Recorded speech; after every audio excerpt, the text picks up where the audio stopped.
사마리아 사람, 선한 사마리아 사람이라는 말씀으로 하나님 말씀 증거하도록 하겠습니다.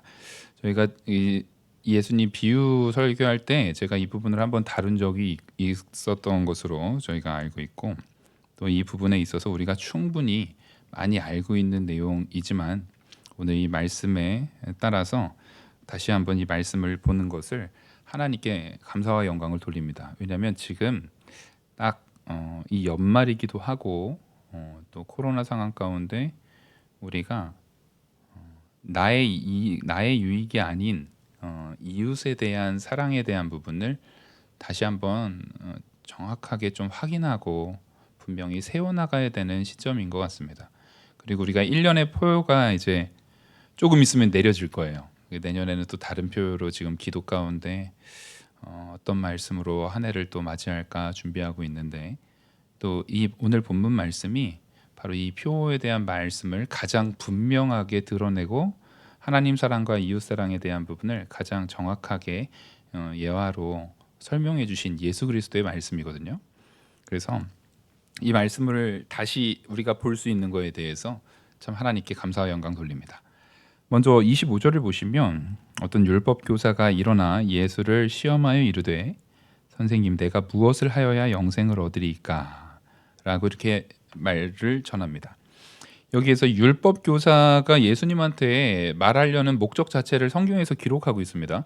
예수님을 시험하려고 그랬어요. 예수님 앞에 진짜 몰라서 정말 예수님 앞에 참된 진리를 배우려고 한 것이 아니라 예수님을 시험하려고, 예수님에 대해서 어떠한 올무를 좀 걸 수 있을까, 예수님한테 어떤 난처한 상황을 좀 만들 수 있을까 하는 목적을 가지고 이 사람이 드러났던 것이 성경에 정확하게 기록이 되어 있습니다. 그러면서 이 사람이 묻기를, 선생님, 내가 무엇을 하여야 영생을 얻으리까? 이 질문에 대한 대답은 명확합니다. 자기가 영생을 얻는데 그 영생을 얻는 일에 있어서 무엇을 해야 합니까? 라고 말하고 있죠. 이것은 기본적으로 당시의 유대 사회의 신앙관을 설명해 주고 있습니다. 영생을 얻기 위해서 해야 되는 일들에 대한 부분에 범주를 물어보는 거예요. 내가 영생을 얻기 위해서 지금 이런 일도 행하고 이런 일도 행하고 이런 일도 행했는데 예수님, 당신은 나한테 영생 얻기 위해서 예수님 당신이 다른 사람들을 막 이 말씀으로 저 말씀으로 가리킨다고 하는데, 영생에 이르려면 내가 어떤 말씀을 행해야 되는지 한번 얘기해 보십시오. 제대로 얘기하는지 못하는지 한번 봅시다. 지금 이러고 있는 거예요. 근데 예수님께서 이에게 다시 묻습니다. 다시 묻는 이유는 기본적으로 이 율법 교사가 하는 질문 자체가 틀렸기 때문에 그래요. 질문 자체가 틀렸다라는 것을 우리가 좀 깊이 있게 알아봐야 될 텐데, 26절을 보시면 예수께서 이르시되 율법에 무엇이라 기록되어 있으며 내가 어떻게 읽느냐라고 다시 되묻습니다. 그럼 넌 율법 교사이니까 너는 율법에 어떻게 기록되었는지 알고 있느냐? 이것과, 그리고 너는 그 기록된 내용을 어떻게 이해하고 읽고 있느냐? 이것을 물은 거예요. 율법 교사라는 것은 지금 굉장한 석학입니다. 하나님 말씀에 있어서 사실상 이 지금 질문 자체가 율법에 대한 부분이 이 율법 교사의 전공이에요, 전공. 자기가 이 부분에 있어서는 어디에 가다 내놔도 둘째가라면 서러운 자인 게 분명합니다. 자기가 자신이 있는 거예요. 그러니까 자신이 있기 때문에 당시에 최고로 사람들한테 각광받고 지혜롭다라고 정평이 나 있는 예수님을 시험하라고 올 정도면 자기가 이제 준비되지 않고 실력이 없으면 그 시험하러 못 올 거 아니에요. 그래서 이 사람은 충분히 이제 원래도 이 율법에 있어서 정통한 사람이었을 뿐만 아니라 또 시험하려는 의도를 가져왔으니까 평소보다도 더 준비했겠습니까? 안 했겠습니까? 지금 철저하게 아주 날을 갈고 왔어요. 잘 준비하고 왔습니다. 네가 그렇게 질문해? 하면서 바로 대답을 합니다. 기다리지도 않고 바로 대답을 해요. 27절, 대답하여 이르되 내 마음을 다하며 목숨을 다하며 힘을 다하며 뜻을 다하여 주 너의 하나님을 사랑하고 또한 내 이웃을 내 자신같이 사랑하라 하였나니, 예수께서 사랑하라 하였나이다, 이렇게 대답을 합니다. 이 대답은 신명기 6장 5절 말씀이 이제 앞에 전반부 내 마음을 다하고 목숨을 다하고 힘을 다하며 뜻을 다하여 너 주의 하나님을 사랑하라. 이 말씀이 이제 신명기 6장 5절의 말씀이에요. 그리고 그 뒤에 이것과, 그러니까 이 사람은 그 말씀 하나만 아는 것이 아니라 이 말씀을 해석할 때 이것과 짝이 되어 있는 실제적으로 각주, 이 성경 레퍼런스를 다른 거예요. 그래서 레위기 19장 18절의 말씀이 이것과 연결되어져 있다라는 것을 지금 설명해 주고 있는 겁니다. 그러니까 굉장히 준비되어 있고 정확하게 말씀을 이해하고 있는 사람입니다. 그래서 내 이웃을 내 자신과 같이 사랑하라 하였나이다. 그러니까 앞에 그 신명기 6장 5절의 말씀의 내용은 행위적인 부분에 있어서 내 이웃까지도 그 마음으로 사랑해야 된다. 그래서 이 두 개가 합쳐져서 하나님 사랑과 이웃 사랑에 대한 부분인 것이 명확하게 확인되는 겁니다. 그러니까 구약 성경에서는 신명기에서 하나님 사랑에 대한 부분을 분명히 했고, 그것의 결과는, 그렇게 하나님을 사랑하는 사람의 결과는 레위기에서 이웃 사랑으로 나타난다라는 부분을 구약 성경 안에서 얘기하고 있음을 예수님한테 지금 드러낸 거죠. 그러니까 이 사람 참 똑똑한 사람이고 말씀에 대한 이해도 분명히 가진 사람이고, 그래서 요 말씀이 우리가 지금 1년의 표로 사용했던 말씀이기도 합니다. 그렇게 얘기를 했을 때 예수님께서 이렇게 말씀하십니다. 28절, 예수께서 이르시되 내 대답이 옳도다. 예수님께서 정확하게 말했다. 이거는 100점 만점에 100점짜리 대답이에요. 아주 분명하게 말했다. 뭘로는요? 지식적으로는 정확하게 알고 있는 거예요. 머리로는 분명하게 알고 있구나. 내 일을 행하라. 그리하면 살리라 하시니. 자, 여기서 예수님께서 이들에게 지금 아까 분명히 대답할 때, 물어볼 때, 처음에 이 율법 교사가 물어볼 때 물음의 핵심이 내가 영생을 얻기 위해서 무엇을 행해야 합니까? 라는 것, 그 무엇을 행함을 통해서 영생을 얻겠다라고 하는 마음가짐 자체가 옳은 마음가짐인가요? 잘못된 마음가짐인가요? 이게 잘못된 마음가짐이거든요. 우리가 전적으로 죄인이기 때문에 행함을 통해서 구원, 영생에 이르지 못한다라는 것을 우리는 지금 저한테 설교 들으시고 여태까지 여러분들 신앙생활 가운데 설교 여러 들으시면서 우리는 분명히 알고 있습니다. 근데 우리는 기독교적인 개신교적인 복음의 근거에서 알고 있는 거고, 예수님께서는 여기에서 어떤 걸 어떤 예수님의 마음을 우리가 확인할 수 있냐면, 예수님께서는 자기를 시험하러 오신 이 율법 교사마저도 뭐 하기를 원하시는 겁니까? 깨닫고 돌이키기를 원하시는 거예요. 예수님께서 율법 교사를 골탕 먹인 게 아니라 율법 교사를 예수 그리스도의 십자가의 보혈의 구속의 은혜 안으로 초대하고 있는 거예요. 그래서 율법 교사가 가장 익숙한 것, 바로 무엇을 행해야 됩니까? 라고 물었으니까 예수님께서 뭘 행해야 되는지를 말해주는 거예요. 율법교사를 만약에 골탕 먹이려면 행위로 되는 거 아니야? 이렇게 탁 말할 수도 있는데, 율법교사가 말씀에 대한 부분을 잘 이해하고 있기 때문에 그러면 방금 네가 대답했던 그 말 그대로를 행하라. 자, 유대사회에서 행하라 라고 말할 때는 행함에 있어서 부족함이 있으면 돼요, 안 돼요? 행함에 있어서 부족함이 있으면 그거 행한 거 아니에요. 여기서 네가 그 말한 바를 행하라 라고 말할 때는 온전히 행하라가 되는 거예요. 그러니까 이렇게 그래 맞아, 네 말대로 하나님을 사랑할 때 어떻게 해요? 그 마음을 다하고 목숨을 다하고 뜻을 다하고 힘을 다해서 네가 하나님을 사랑해라. 그걸 행해라. 그리고 그 마음을 그대로 담아서 방금 네가 대답했던 것처럼 내 이웃을 내 몸과 같이 사랑해라 라고 말한 겁니다. 이것을 행하라고 말한 거예요. 근데 지금 이 율법교사는 알아듣지 못한 것 같아요. 예수님께서는 이 얘기를 왜 한 겁니까?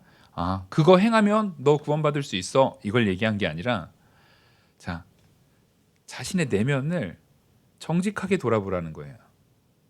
우리가 온전하게 내 마음을 다해서 하나님을 사랑하고 있는지, 내 목숨을 다해서 하나님을 사랑하고 있는지, 내 마음과 목숨과 뜻과 힘을 다해서 하나님을 사랑하고 있는지 돌이켜 보라는 겁니다. 그걸 돌이켜 봤을 때 우리는 내가 그러지 못하고 있다라는 것을 알 수 있죠. 그리고 그것과 같이 내 이웃을 사랑해야 되는데 여기선 더 걸려버리죠. 기본적으로 이들에게는 딱 걸리는 게 누굽니까? 그 이웃을 사랑하려고 하니까 이 말을 딱 들을 때 머릿속에 탁 걸리는 사람들이 있을 거예요. 일단 기본적으로 이 율법 교사는 예수님을 사랑해서 온 겁니까? 시험하러 온 겁니까? 시험하러 왔어요. 그러니까 예수님부터 딱 걸립니다. 그리고 기본적으로 이 율법 교사는 유대인으로서 누구를 사람 취급 안 합니까? 이방인들을 사람 취급 안 합니다. 그 이방인 중에서도 사마리아인이 딱 걸렸을 거예요. 이방인 중에서도 사마리아인은 가장 더럽고 악하고 추악한 자들이거든요. 도저히 사람으로 대하면 안 되는 자들이에요. 그 사람들이 거주하고 있는 땅도 밟기 싫어하는 자들이에요. 그리고 머릿속에 또 떠오르는 사람들이 있겠죠. 바로 세리와 창기들입니다. 그러니까 이 율법 교사는 내 이웃, 나의 이웃에 대한 범주를 정해야 돼요. 왜냐하면 이미 내 머릿속에선 절대 내가 상종할 수 없는 사람들이 존재하거든요. 절대 내가 함께할 수 없는 사람들이 존재합니다. 그래서 이 율법 교사가 이렇게 말합니다. 29절, 그 사람이 자기를 옳게 보이려고, 그러니까 예수님께서 자기를 칭찬했던 것도 기분이 좋았던 것 같아요. 뿐만 아니라 자기가 이걸 옳게 말했기 때문에 예수님한테 나의 이 지적인 능력이라든가 이 지혜로움이라든가 옳게 말한 것들을 인정받고 내가 이 부분에 있어서 예수님까지도 나를 인정한 사람이라는 거. 왜냐하면 당시에 예수님은 최고의 슈퍼스타예요. 예수님한테 인정받았다고 하면 예수님을 따르는 추종하는 무리들에 의해서 이 사람의 인기가 올라가겠습니까? 안 올라가겠습니까? 인기가 올라갑니다. 율법 교사라는 것은 사람들이 그 사람을 많이 추종할수록 그 사람의 부의 가치가 달라져요. 그러니까 자기를 또 옳게 여기려고 이렇게 물어봅니다. 물어보는데 여기서 또 질문이 틀렸죠. 그 사람이 자기를 옳게 보이려고 예수께 여짜오되 그러면 내 이웃이 누구니까? 라고 말합니다. 자, 율법 교사는 지금 묻기를 나의 이웃이 누굽니까? 라고 묻습니다. 여러분 여기 내 이웃이 누구니까는 좀 줄을 쳐놓으시고요. 잘못된 질문이에요. 자, 이게 잘못된 질문인 이유가 있나요? 뒤에 보면은 이게 잘못된 질문이라는 것을 확인할 수 있어요. 왜냐하면 잘못됐다라는 게 이 성경이 틀렸다는 얘기가 아니라 이 사람의 마음가짐이 잘못됐다라는 겁니다. 내 이웃이 누구니까? 라고 묻는 거예요. 예수님이 생각하는 것처럼 예수님 말씀대로 그러면 내가 누구가 내 이웃이고 내가 그 이웃을 하나님처럼 사랑해야겠는데 그럼 내 이웃을 누구로 정해야 됩니까? 라고 묻은 거예요. 사실상 이 사람 마음속에는 이미 답은 정해져 있습니까? 없습니까?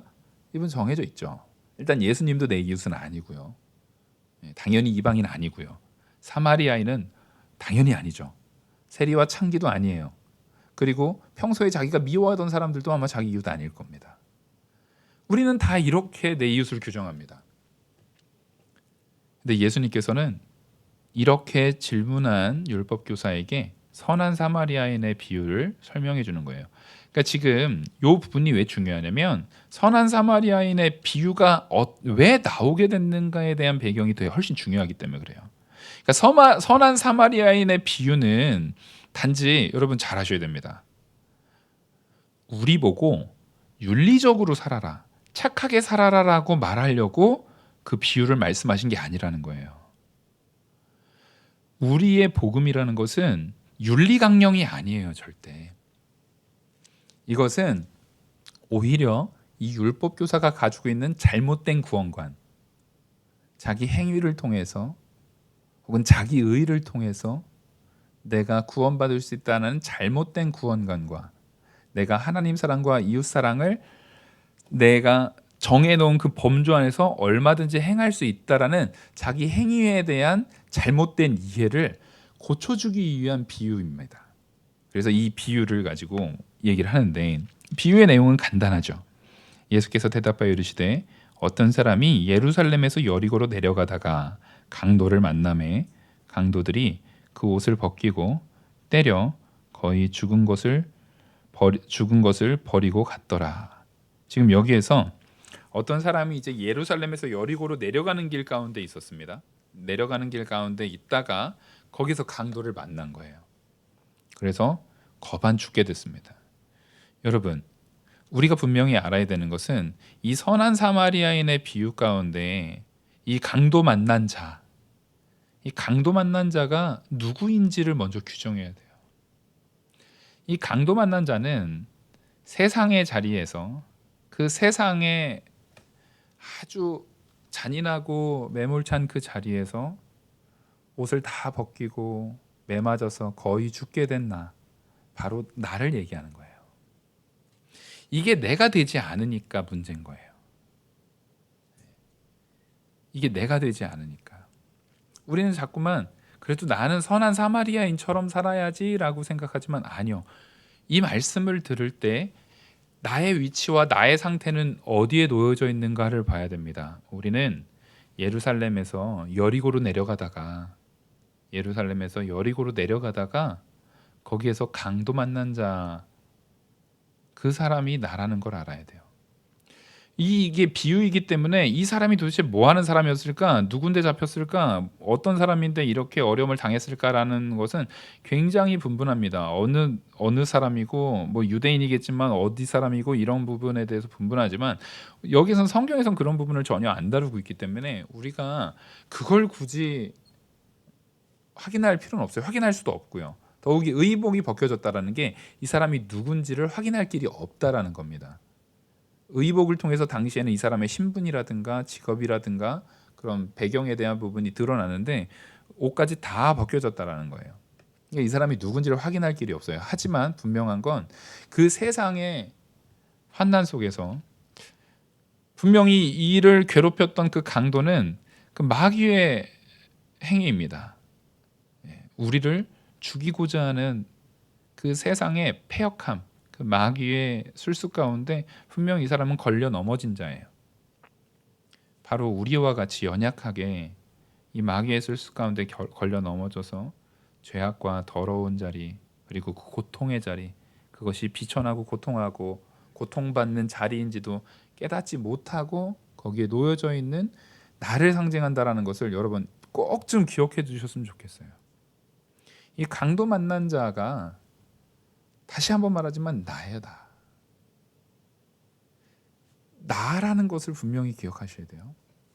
근데 그 사람한테 그 강도를 만났는데 마침 31절 마침 한 제사장이 그 길로 겨우 그를 보고 피하여 지나가고. 자, 여러분, 내가 강도 만난 자입니다. 근데 내 앞으로 겨우겨우 눈도 너무 이제 거의 죽을 상황에 놓여져 있으니까 실눈 뜨고 바라보는데 마침 종교 지도자, 대제사장, 정말 유대인의 사실상 대제사장이라는 것 자체가 그 직업의 특성 자체가 이스라엘을 대표해서 하나님 앞에 제사드리고 이스라엘을 대표해서 백성들을 대표해서 하나님 앞에 나아가는 자잖아요. 그러니까 나를 정말 보듬어줄 수 있는 그 사람이 지금 다가오는 것을 봤을 때 굉장히 희망이 있죠. 굉장히 희망 가운데 놓여 있는데 그냥 지나갑니다. 여기에서 이제 여러 가지 이야기가 있어요. 뭐냐면 이 제사장이 어쨌든 자기의 이제 직무를 맡기 위해서 시체를 만지면 부정해지거든요. 시체를 만지면 부정해지기 때문에 이 사람이 거의 죽은 상태에 있었기 때문에 혹시 자기 부정할까봐 안 만졌다, 그렇게 해석하는 거 맞아요. 얼마든지 해석할 수 있는데 일단 그렇다고 해도 그게 이유가 됩니까? 이 사람이 더욱이 만약에 예루살렘에서 여리고로 내려가는 길이었으면 그건 더 변명의 여지가 없어요. 제사장이 예루살렘에서 여리고로 내려가는 길이면 당시에 그 길목에서 이 제사장과 레위인들이 지나갔다라고 표현된 이유가 레위인들과 제사장들이 주로 살고 있던 데가 예루살렘이 아니라 여리고성이었습니다. 여리고성은 사람이 살기 좋은 동네예요. 오죽하면은 거기에 이제 우리가 흔히 얘기하는 종려나무 숲이 우거져 있다라고 말할 정도로 거기는 아주 비옥한 땅입니다. 그래서 여리고성 자체가 굉장히 비옥한 성이었잖아요. 그래서 처음에 거기를 하나님께서 이스라엘 백성들에게 먼저 함락하게 할 때 가장 강한 성이고 가장 사람들이 많이 살고 있었던 성이었다는 얘기는 그만큼 살기 좋은 동네였다는 얘기예요, 거기가. 근데 거기에는 그만큼 죄악도 가장 많았던 동네이기도 했습니다, 여리고성이. 원래 사람이 풍요롭고 부한 곳에는 그런 죄악들이 있죠. 근데 그곳에 하나님께서 여리고성을 처음 함락하면서 오히려 그 땅을 저주했던, 사실 그렇게 좋은 땅은 아닌데 왜 레위인들하고 제사장들이 거기에 많이 살았냐면, 일단 기본적으로 예루살렘의 접근성이 좋았어요. 지금으로 따져도 한 20km에서 30km 내외의 거리에 있었습니다. 그러니까 많이 가까운 거리는 아니지만 당시의 상황으로 봤을 때 많이 먼 거리도 아니었어요. 왜냐하면 그 사이에는 굉장히 이제 급격한 경사로로 지금 예루살렘 같은 경우는 해발 1000m 정도, 예루살렘은 그러니까 굉장히 언덕배기에 있는 겁니다. 해발 1000m 정도 있다면 여리고까지 내려가는 27km 정도, 한 20에서 30km 사이, 한 27km에서 28km 정도를 보는데, 거기까지 가는데 해발 300m까지 떨어집니다. 그러니까 굉장히 이렇게 낙폭이 큰 동네예요. 낙폭이 큰 차이로 쭉 내려가는 내리막길이에요. 그래서 요 길에 이 레위인하고 제사장들이, 예루살렘 자체는 사실상 귀족들이나 왕족들이 사는 동네예요. 왜냐하면 요즘에도 서울이 집값이 비싼 것처럼 예루살렘이 집값이 비쌉니다. 예루살렘에 산다라는 것은 굉장히 부유하다는 뜻이에요. 그리고 제사장하고 레위인 같은 경우는 기본적으로 자기 분깃이 없잖아요. 자기 기업이나 분깃이 없기 때문에 내가 당시에는 또 이미 구약 성경에 나타나는 유대 사회하고는 조금 달라진 시대입니다. 그래서 자기 소유가 이미 있었던 때예요.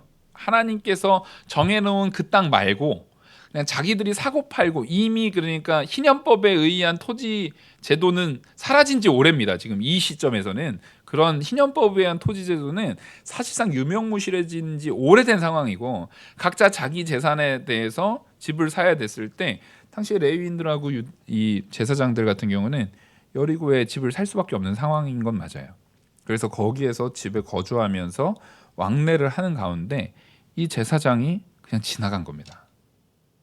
레위인도 마찬가지죠. 레위인도 32절, 또 이와 같이 한 레위인도 그곳에 이르러 그를 보고 피하여 지나가되. 이 두 사람을 아무리 이 두 사람 편에 서서 변명을 해준다 쳐도, 이 사람들이 어쨌든 혹시라도 시체를 만지면 부정해지면 하나님 앞에 제사장의 직무라든가 레위인의 직무를 못하니까 어쩔 수 없었다라고 변명할 수 있을까요? 자, 만약 그렇게 변명할 수 있다 쳐도, 그렇게 변명할 수 있다 쳐도 이건 누구 입장이에요? 이건 누구 입장입니까? 레위인하고 제사장의 입장이죠. 아까 그래서 제가 분명히 말씀드렸죠. 내가 누구라고요? 강도 만난 자라고요. 내가 지금 겁 안 죽게 생겼어요.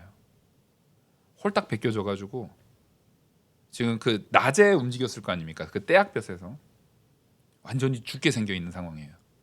근데 이들이 지나갈 때 여러분 이해하실 수 있겠어요? 옷을 봤으면 레위인인지 알았어요. 의복을 봤기 때문에 제사장인지도 확인된 상태예요. 저분들은 혹시 나 만졌다가 내가 죽기라도 하면은 부정해지니까 어쩔 수 없지, 그래 내가 이해해, 그렇게 하실 수 있겠어요? 이해가 되는 상황입니까 이게? 안 돼요. 기본적으로 이 말씀을 우리가 내 스스로가 타자화돼가지고 이것을 바라보게 되면 이 말씀은 우리한테 아무런 의미가 없어요. 지금 우리한테는 가장 절박한 상황이라고요. 그 제사장이 하나님 앞에 정직하게 돕는 역할을 해야 되는 거예요.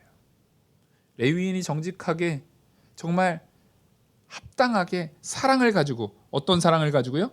하나님 사랑과 이웃 사랑을 가지고 제사장이 행했어야 됐고요. 레위인이 행했어야 됐어요. 누구 입장에서는 이게 가장 커요? 강도 만난 자의 입장에서요. 지금 나에게 있어서 우리가 영원한 지옥 불고동인성에 빠져 죽을 수밖에 없는 죄인으로서 마귀의 종된 자가 되어서 마귀의 행포에 우리가 거반 두드려 맞고 거의 죽은 자리에 놓여져 있는 우리에게 반드시 우리를 구원해줄, 우리를 살려줄 그 무언가가 필요하다고요. 그것이 너무 소망되고 너무 간절하다고요. 근데 그것을 당시의 유대 사회에서 구원받으려면은 유대 사회에서 구원받기에 구원이라는 측면, 유대 사회에서 구원이라는 측면과 가장 가까운 직업군에 있는 사람이 제사장하고 레위인이거든요. 이들에게 1년에 한 번 제사 똑바로 안 드리면은요 큰일 나요. 6월절에 참여하지 않으면은요 그 구원의 이 기록에서 빠진다라고 저주받을 정도로 굉장히 이 사람들이 구원이라는 것을 붙들고 있는 아주 권력자들이에요. 구원을 붙들고, 종교적인 의미에서의 구원을 붙들고 있는 권력자들이었단 말이에요. 근데 정작 그들을 통해서 구원이 있었다고요, 없었다고요? 없었다고요. 사람의 행위를 통해서는 구원이 이루어지지 않는다라는 걸 보여주는 거예요. 근데 사마리아 사람, 물론 사마리아 사람을 확인할 수 없었겠죠. 전혀 기대하지 않는, 지금 이 이야기를 듣는 율법교사부터 거기에 모여있는 모든 사람들이 여기에서 의아했을 겁니다. 왜 하필 사마리아인이야? 당시에 율법교사들과 제사장과 레위인들, 이제 예수님을 비판했던 사람들이 예수님을 수시로 사마리아인과 비교하기도 했습니다. 사마리아인 취급하기도 했었어요. 바로 뭡니까? 예수님을 전혀 인정하지 않았다는 거예요. 미워했죠. 오히려 원수처럼 생각했습니다. 근데 예수님께서는 여기에 그냥 일반인 유대인을 얘기하는 것이 아니라 사마리아인을 들어서 얘기하는 거예요. 그래서 이 사마리아인, 어떤 사마리아 사람은 여행하는 중 거기에 이르러 그를 보고 불쌍히 여겨 가까이 가서 기름과 포도주를 그 상처에 붓고 싸매고 자기 짐승에 태워 주막으로 데리고 가서 돌보아 주니라. 지금 여기에서 이 모든 딱 요 내용만 보더라도 이 사마리아인은 지금 이 죽어가는 자를 살리기 위해서 아껴요, 안 아껴요? 아무것도 아끼지 않아요. 당시에 기름이라는 것은 보통 감람류를 얘기할 텐데 절대 싼 게 아닙니다. 온몸이 거반 맞아가지고 죽게 됐으면 사실상 그 몸에 다 바르려면 한 통 다 쓴 거예요. 포도주를 갖다 부어가지고 먹이기도 하고 몸에 부어서 더 이상 이게 오염되지 않도록 포도주로 씻어내고 기름으로 발라서 이 상처가 더 덧나고 더 오염되지 않도록 다 바른 거겠죠. 그러니까 이 사람을 살리기 위해서 어떤 것도 아끼지 않은 겁니다. 어떤 것도 아끼지 않았어요. 뿐만 아니라 자기가 타고 있던 짐승에서 자기가 내리는 거예요. 그래서 이 사람을 태워요. 자기가 오히려 짐승에 타고 짐승을 끌고 간다는 얘기는 탄 사람은 주인이고 내려서 짐승을 끌고 가는 사람은 누굽니까? 종의 자리에 있는 거예요. 이 사람은 마땅히 자기가 종의 자리로 이 죽어가는 자, 누군지도 몰라요. 이 사람의 신분도 알 수가 없어요. 누군지 전혀 알 길이 없는 사람을 살리기 위해서 이 사람을 섬긴다라는 겁니다. 그리고 이 환자가 죽었다는 얘기는 아까 레위인하고 제사장이 제가 바로 간 이유는 제가 볼 적엔 직무 때문이라고는 전혀 생각되지 않아요. 오히려 지금 이 사람이 죽어 있는 것도 아니고 거반 죽게 생겼고 이제 막 피가 철철 나고 있는 상황이면 도둑이 이 근처에 있다는 얘기예요, 없다는 얘기예요? 이 증거잖아요. 이 근처에 도둑이 있다는 얘기예요. 자기도 지금 괜히 여기에서 머뭇머뭇하다가 자기도 피해자가 될 수 있기 때문에 제가 볼 적엔 무서워서 도망간 겁니다. 바로 그것과 같이 이 선한 사마리아인은 그 상황 가운데 자기가 어떤 희생을 당한다 할지라도, 자기가 그 희생 가운데 노출되어 있다 할지라도 전혀 아랑곳하지 않고 오히려 그 안으로 자기가 들어갑니다. 들어가서 구해내죠. 우리는 다 압니다. 여기서 선한 사마리아인이 바로 누구를 얘기합니까? 우리 주 예수 그리스도를 얘기해요. 여러분, 이 선한 사마리아인은 그 강도 만나서 사실상 죽어있는 우리를 구원해 주시는 예수 그리스도라는 거예요. 그래서 제가 아까도 말씀드렸듯이 이 강도 만난 자가 누굽니까? 나라는 거예요. 나의 참된 이웃, 그 이웃이라는 것은 진짜 나를 사랑하는 이, 그가 누구인지를 우리가 알아야 된다는 거예요. 종교의 의식적인 부분, 허울뿐인 것에 우리가 젖어 살면 안 됩니다.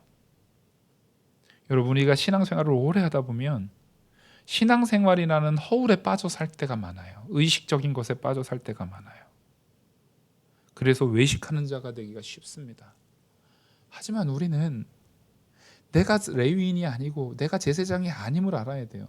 우리가 강도 만난 그런 비참한 자리에 놓여져 있는 아픔 가운데 겪고 있는 사람이라고 한다면 내가 의식에 빠질 수 있어요? 아니요. 간절히 누구만 붙들 수밖에 없습니까?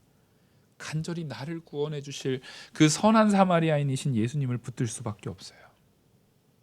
예수님을 향해서 소리 지르고 부르짖고 매달릴 수밖에 없어요. 교만할 겨를이 없어요. 그 앞에서 내가 의식주의에 빠질 겨를이 없어요.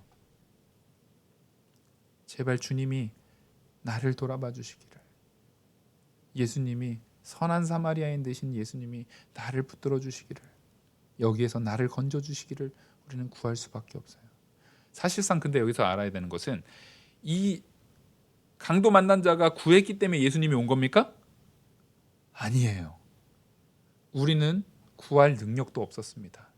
그냥 드러누워서 죽음만, 사실상 더 정확하게 말하면 이것도 비유잖아요. 더 명확하게 말하면 우리는 반응할 수조차 없는 무슨 상태에 있었습니까? 죽은 상태에 있었어요. 그 죽은 우리에게 그리스도께서 직접 찾아오시는 겁니다. 그렇게 해서 이렇게 다 싸매고 우리를 어디로 데려가시냐면 짐승에 태워서, 예수님께서 오히려 우리를 섬기는 자리, 우리를 짐승에 태우고 예수님께서 우리를 섬기는 모습으로서 우리를 주막에다 데려다 두십니다. 예수 그리스도께서 우리를 이끌어서 주막에 데려다 놓으셨어요. 그리고 이 주막을 보면 이튿날 그가 주막 주인에게 데나리온 2를 내어주며 이르되 이 사람을 돌보아 주라. 비용이 더 들면 내가 돌아올 때에 갚으리라 하였으니. 지금 이 주막에다 갖다 놓을 뿐만 아니라 이 주막 안에서 보십시오. 이 주막 자체에서 이 사람을 위해서 주막이 따로 돈을 쓰는 내용이 있어요? 없어요. 여러분, 이걸 잘 아셔야 돼요. 이 주막 안에서 베풀어지는 모든 서비스는 누가 준 겁니까? 이 나를 보자고요. 내가 강도 만난 자잖아요. 강도 만난 자인 내가 누리고 있는 주막 안에서의 모든 대우와 모든 치료와 모든 것은 온전히 누가 준 것을 통해서 이루어지고 있는 겁니까? 이 선한 사마리아인 바로 우리 주 예수 그리스도가 베풀어 주신 은혜 안에서 이루어지고 있는 거예요. 예수님께서는 바로 여러분들을 그 길바닥에 강도 만나서 죽은 자리에 놓여져 있던 여러분들을 예수님이 살리시고 기름 바르시고 포도주로 씻기시고 짐승에 태워서 여러분들을 그 사망의 자리에서 생명의 자리인 주막, 바로 이 교회로 인도하신 줄 믿으시기 바랍니다. 하나님께서 우리를 여기로 인도하셨어요. 우린 바로 그런 자들이에요.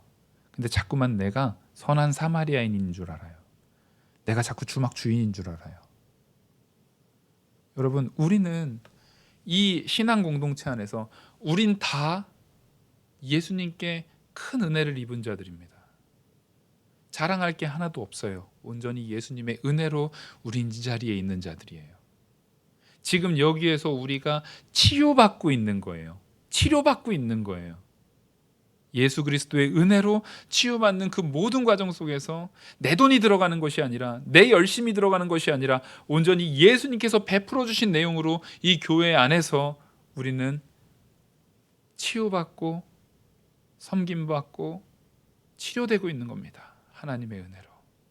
그것을 가장 강하게 역사하시는 분은 이 안에 함께 내주하시며 우리 교회를 이끄시고 역사하시는 우리 성령 하나님이신 줄 믿습니다. 우린 그 안에서 우리가 인도받고 있는 거예요. 그래서 우리는 교회에 누가 오든지 간에 버선발로 나가서 기뻐 맞이할 마음의 준비가 되어 있어야 합니다. 그 사람이 하나님께서 지금 강도 만나서 고통받다가 어려움 당하다가 거반 죽을 상황에 놓여져 있던 그 사람을 하나님께서 우리 교회로 예수 그리스도께서 우리 교회를 이끌으신 줄 우리가 어떻게 합니까? 우린 몰라요. 나도 그렇게 했듯이 그 사람도 하나님께서 우리 영화교회로 이끄신 사람인 줄 우리는 깨달아야 돼요. 특별히 여러분들은 누구부터? 나와 가까이 있는 사람부터 먼저 기도로 챙기셔야 합니다. 나를 이 교회로 이끄셨던 그 하나님이 그들도 이 생명의 말씀이 선포되는 이 자리로 이끄시는 줄 믿으셔야 돼요. 나는 뭐 그래도 될성 부른 떡잎이었으니까 여기 왔지만 아우 저 사람은 쟤네들은 아유 안 돼 어려워 이런 생각 갖는다면 당장 버리셔야 돼요. 예수님께서 살리시는 그 강도 만난 자는 내가 그 강도 만난 자였던 것처럼 다른 이들도 강도 만난 자들이에요. 여러분들 마음속에 생각하고 있는 내가 제일 미워하는 사람이 있다면 그 사람을 위해서 제일 많이 기도해 주셔야 돼요. 그 사람의 구원을 위해서, 그 사람의 예수 그리스도를 닮아나감으로 형통함을 위해서 가장 많이 기도하셔야 돼요. 그게 우리가 해야 될 일입니다. 왜요? 우리는 어떤 사람이니까요? 내가 강도 만난 자라고요. 내가 그걸 당했기 때문에 그것을 당해서 거반 죽는 자리에 있다가 사실상 죽은 자리에 있다가 합니다. 죽었다가 예수 그리스도의 은혜로 살림받고 이 땅에 이 예배의 자리에 이 교회에 같이 거하는 그 사람을 위해서 우리는 더 많이 기도해야 합니다. 더 많이 인사해야 합니다. 그리고 지금 우리 주변에 눈을 돌려보십시오. 불신자가 너무 많아요. 연말이 됐습니다. 불신자이면서 정말 생활고로 인해서 어려움을 당하고 있는 우리 이웃들이 너무 많아요. 우린 그들을 향해서 반드시 우리의 할 바를 해야 됩니다. 제사장과 같이 그 레위인과 같이 우리가 모르는 척 해서는 안 돼요. 우리의 할 도리를 해야 합니다. 누구처럼요? 우리한테 먼저 사랑해 주시고 우리를 먼저 구원해 주신 예수 그리스도, 그 예수 그리스도의 사랑을 닮아서 우리가 행해야 돼요. 그게 바로 하나님을 사랑하는 마음으로 이웃을 사랑하는 마음입니다. 그래서 예수님께서 마지막에 이렇게 얘기를 하십니다. 36절 내 생각에는 이 세 사람 중에 누가 강도 만난 자의 이웃이 되겠느냐 이르되 자비를 베푸신 자니이다. 예수께서 이르시되 가서 너도 이와 같이 하라 하시니라. 여러분 이 말씀의 결론을 앞에서 이 율법 교사가 내 이웃이 누굽니까? 라고 물어봤다고 그랬잖아요. 그러니까 율법 교사의 마음, 예수님께서 바꾸고자 했던, 예수님께서 바꿔주시고자 했던 율법 교사까지도 예수님께서는 끝까지 포기 안 한 거예요. 그 마음을 바꾸고자 했던 게 뭡니까? 율법 교사는 내가 중심이에요. 내 기준에서. 그래서 내가 돌볼 사람이 누군데요? 내 이웃 누군데요? 일단 저 사마리아인들은 얘기하지 마세요. 이방인들도 안 돼요. 나 세리 창기 걔네들하고는 상종할 수 없어요. 걔네 빼고 내 이웃이 누군지 좀 정해주세요 라고 말하는 거예요. 근데 거기에다 대고 예수님께서 뭘 얘기하고 있는 겁니까? 이 세 사람 중에 강도 만난 자의 기준을 가지고 보자는 거예요. 네가 강도 만난 자라고 생각해보자는 거예요. 내가 강도 만난 자라고 한다면 그 강도 만난 자의 이웃은 누구겠느냐라고 묻는 거예요. 그랬더니 차마 이 사람 입으로 사마리아인입니다라고 말 못하고, 분명히 예수님은 사마리아인이라고 직접 지명해서 얘기를 했는데 차마 그 입에서 아직도 정신 못 차리고 그 더러운 사마리아인이라고 말하기 싫은 거예요. 그래서 뭐라고 말합니까? 자비를 베푼 자라고 말합니다. 여러분, 예수님께서는 이 율법교사의 마음을 고쳐주고 싶으신 거예요. 네가 강도 만났을 때 네 눈앞에서 너를 지나가는 율법교사가 됐든 레위인이 됐든 제사장이 됐든 그 사람들이, 그들이 너를 못 본 척하는 그들이 너의 이웃이 아니라 네가 미워하는 사마리아인이 됐든 네가 미워하는 예수님, 지금 예수님 자신이 됐든 네가 미워하는 선한 네가 미워하는 세리가 됐든 창기가 됐든 오히려 너의 구원을 위해서 너와 함께 아파하고 너를 살리기 위해서 힘쓰는 그들이 이웃이라는 거예요. 그러니까 네가 제3자가 되어서 내 이웃이 누구지? 라고 판단하지 말고 네가 가장 낮은 자, 지금 죽은 자, 죽기까지 매맞아가지고 가장 비천한 자리에 놓여져 있는 상태에서 나를 구원하신 나의 이웃이 누구인지를 다시금 보라는 겁니다. 명확하게 확인하라는 거예요. 그래서 이 말씀을 통해서 예수님께서는 다시 말합니다. 너도 이와 같이 하라는 거예요. 이렇게 행하라는 거예요. 예수님께서는 끝까지 이 율법 교사에게 뭘 얘기합니까? 그 행위를 하라는 겁니다. 이걸 통해서 예수님께서는 이 율법 교사를 하나 더 깨닫게 하는 거예요. 율법 교사가 그 일을 할 수 있습니까? 없습니까? 할 수가 없어요.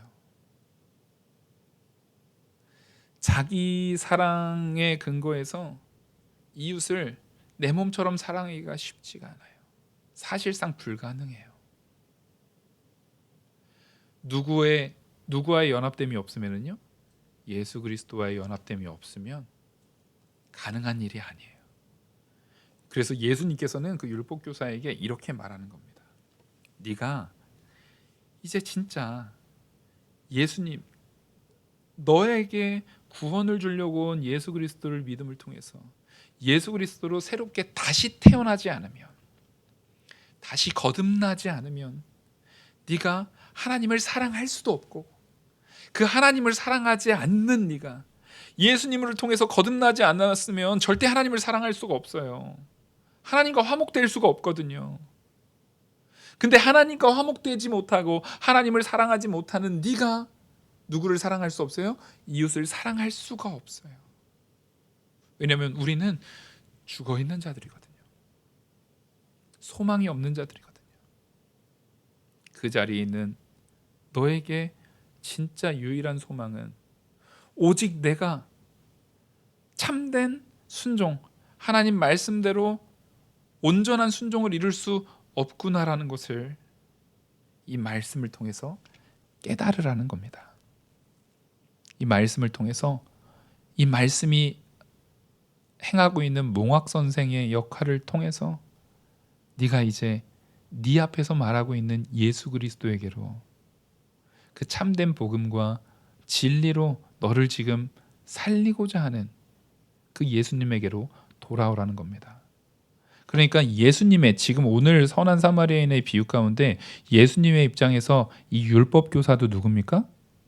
강도 만난 자입니다. 아멘. 여러분, 우린 그런 자들이에요.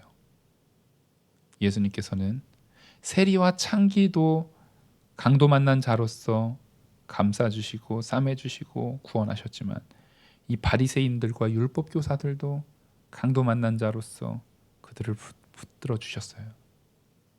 그 예수님이 나도 그렇게 구원하신 줄 믿습니다. 그리고 그 예수님께서는 지금 내 마음에, 가슴에 손을 얹고 우리가 한번 떠올려 보자고요. 내 머릿속으로 싫어하는 그 사람, 내 머릿속으로 용서가 안 되는 그 사람, 내 머릿속으로 미워하는 그 사람, 혹은 내가 무관심하는, 그냥 꼴보기 싫어하는 그 사람을 떠올려 보세요. 그 사람마저도 예수 그리스도께서 살리고자 하시는, 바로 예수님께서 택한 백성인 것을 우린 떠올리셔야 돼요. 그를 용서하지 않는다라는 것은 누구도 사랑하지 않는다라는 증거입니까? 하나님도 사랑하지 않는다라는 증거예요. 여러분, 이 말씀 가운데 우리가 깊이 깨닫고 나 자신을 하나님 앞에 완전히 내어놓고 내가 강도 만난 자인 것을 다시 한번 깨달아서, 오직 예수 그리스도 없이는 내가 살 수 없었던 것을 깨달아서 내 마음으로 원수까지도 사랑하는 자리까지 나아가는 저와 우리 영어교회 모든 성도님이 되기를 간절히 소망합니다. 기도하시겠습니다. 은혜와 사랑이 많으신 하나님 아버지, 우리를 이 말씀을 통한 진리 가운데로 인도받도록 성령이여 주장하여 주시옵소서. 함께하여 주시고 그 말씀을 깨달아 아는 만큼 우리의 삶으로 순종하는 자리까지 나아가게 이끌어 주시옵소서. 우리 안에 예수 그리스도의 사랑을 가지고 이제는 내가 예수님을 통해서 구원받은 그 구원의 은혜를 힘입어 나아가서 섬기는 자들 되게 은혜 내려 주시옵소서. 이 모든 말씀 살아계시는 우리 주 예수 그리스도의 이름으로 기도 올리옵나이다. 아멘.